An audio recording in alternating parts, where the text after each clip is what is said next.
Nga ang leader eh. Oh. Ikaw ang pinuno eh. Ilang umaga po sa inyong mga kapatid. Lakas mo Ako po, patuto ko sa gamot na ransom. Yung pong ako, nung pong makuha namin sila pastor sa Katablingan, nang ako po ay malaman namin na mayroon din nagbibigay ng gamot. Kami po ay nagsadya dahil talaga ako hirap na hirap sa akin masakit. Kako baka yan naman ang makagagaling na aking sakit. Nakatutuwanan po, ang masakit ko, sabi ng doktor, ako gumastos na 1,000, pero hindi pa nagbabago yung isa kong ugat na konektado sa puso na nagbabara.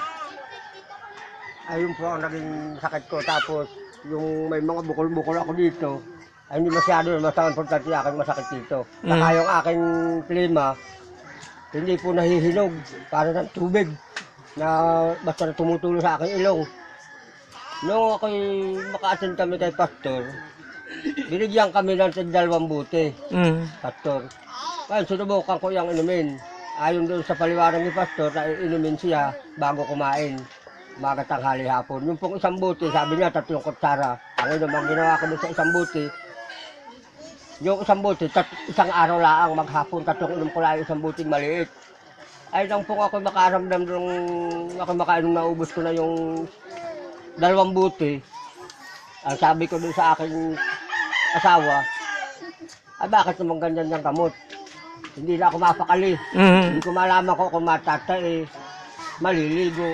At nagsakita na lahat ang aking katawan. May gumugod siya, sumakit ang pusong ko, bayawang ko, tiyan.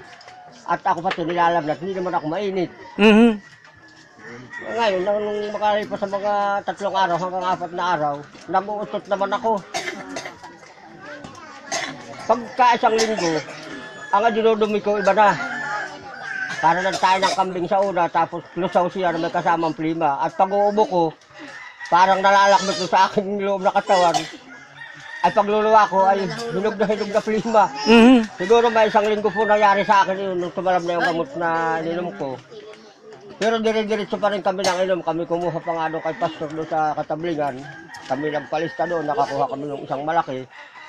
Ay lalo na po tumindi yung baba sa akin. Ay sa ngayon, ako dire-diretso pa rin. Ngayon po ang aking pakaramdam, para na po akong kabataan. Parang ako ay sa aking pakaramdam. Para kung edad 40 anyos. Aba! Oo, lumakas. Ilan taon ka na po? Ay ako po yung 60 na mahigit.